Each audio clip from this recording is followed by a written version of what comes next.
안녕하세요.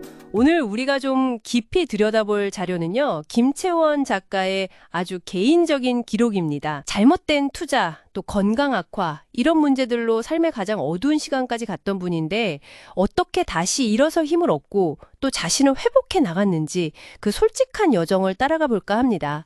당신이 이 이야기에서 찾고 있는 건 아마 글쎄요, 절망 속에서도 피어나는 어떤 희망, 아니면 그 변화를 만드는 구체적인 방법, 뭐 이런 걸 수도 있겠네요. 맞습니다. 이 글이 좀 특별한 게 이게 단순한 성공담이 아니라는 거죠. 정말 깊은 절망감, 또 어머니에 대한 아픈 기억도 있었고 건강 문제, 수백억 자산 손실, 뭐 투자 실패 이런 극심한 고통 속에서 완전히 길을 잃었던 시간들이 있었어요.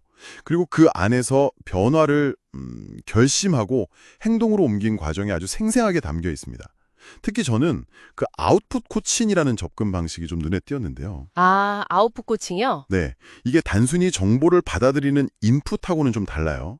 배운 것이나 느낀 점을 글쓰기나 말하기 같은 어떤 구체적인 결과물로 표현하고 행동으로 옮기면서 그걸 내면화하고 성장을 이끌어내는 그런 방법이거든요. 아, 그러니까 뭔가 배우고 끝나는 게 아니라 그걸 꺼내보는 거군요. 그렇죠. 실행하는 거죠. 투자 실패로 사실 모든 걸 잃고 주변 지인들에게까지 피해를 주면서 정말 극단적인 생각까지 하셨던 상황이었는데, 근데 의외로 친구들과 떠났던 좀 힘겨웠던 해외여행에서 건강의 소중함을 아주 절실히 깨달은 게 전환점이 됐다? 뭐 이렇게 얘기하시더라고요. 아, 네. 그 경험이 있었죠. 그 이후로 이제 운동 시작하고 독서도 하고, 그리고 방금 말씀하신 그 아웃풋을 꾸준히 실천하면서 변화가 시작된 거죠. 자, 그럼 그 핵심 과정을 한번 따라가 볼까요? 네, 좋습니다. 처음에는 역시 과거의 실패나 뭐 자책감 같은 거에 완전히 사로잡혀 계셨어요. 그래서 코칭을 받는 중에도 지난 얘기를 꺼내면 감정 조절이 여전히 힘들었다, 이렇게 말씀하실 정도였으니까요. 그렇죠. 그럴 수 있죠. 근데 감정일기나 독서 기록 같은 아웃풋을 꾸준히 하면서부터 좀 달라지기 시작합니다. 특히 외면하고 싶었던 감정들 있잖아요. 예를 들면 아이들에 대한 미안함이라던가 과거의 자기 모습이라던가 이런 걸 솔직하게 마주하고 스스로 좀 위로하는 시간을 가진 점, 이게 참 인상 깊었어요. 바로 그 내면 작업, 그게 핵심이었던 것 같아요. 사실 뭐 외부 상황이 갑자기 좋아진 건 아니잖아요. 그대로였는데 자기 감정을 깊이 들여다보고 그리고 의식적으로 노력을 했어요.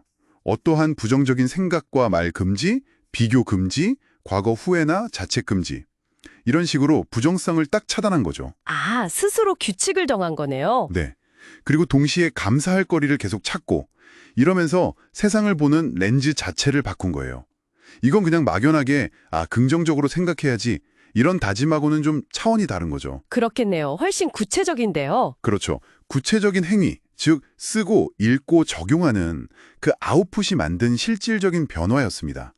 이게 어떻게 보면 감정을 다루는 생각보다 훨씬 좀 구조적인 방법일 수 있어요. 와, 듣고 보니 그 쓴다는 행위가 정말 단순한 기록 이상이었군요. 네, 맞아요. 그러다가 혼자 바닷가에서 보는 한 달, 이것도 아주 결정적인 계기가 된 것 같아요. 그 한 달 살기 경험이요? 네.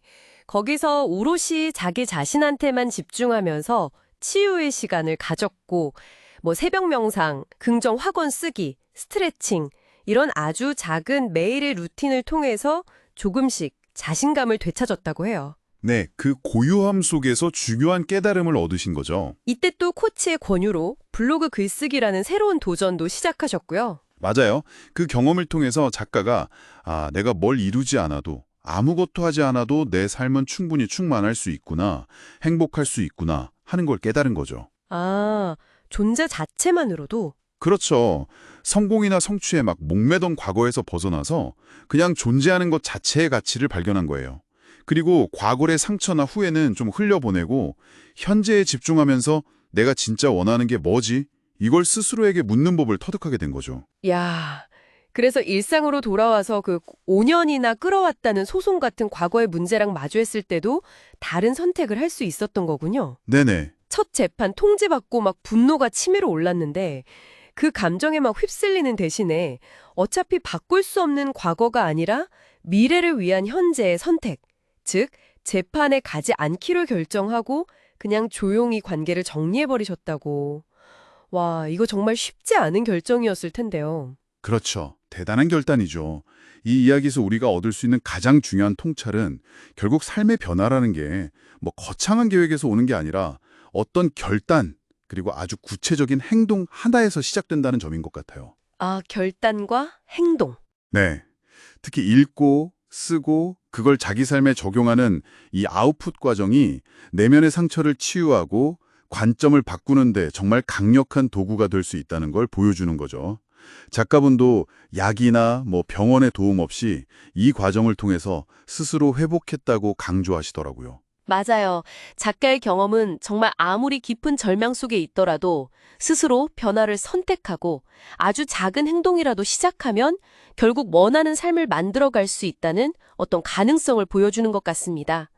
당신도 혹시 변화를 간절히 원하는데 두려움 때문에 좀 망설이고 계신가요? 이 김채원 작가처럼 아주 작은 행동 하나가 당신의 다음 이야기를 새롭게 쓰는 그 첫 페이지가 될 수 있습니다.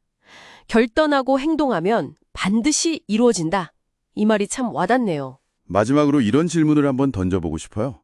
작가가 인용한 이하영 작가의 말이 있는데 당신의 인생이라는 영화가 있다면 당신은 그냥 주어진 각본대로 연기하는 배우인가요? 아니면 다음 장면을 직접 써 내려가는 작가인가요?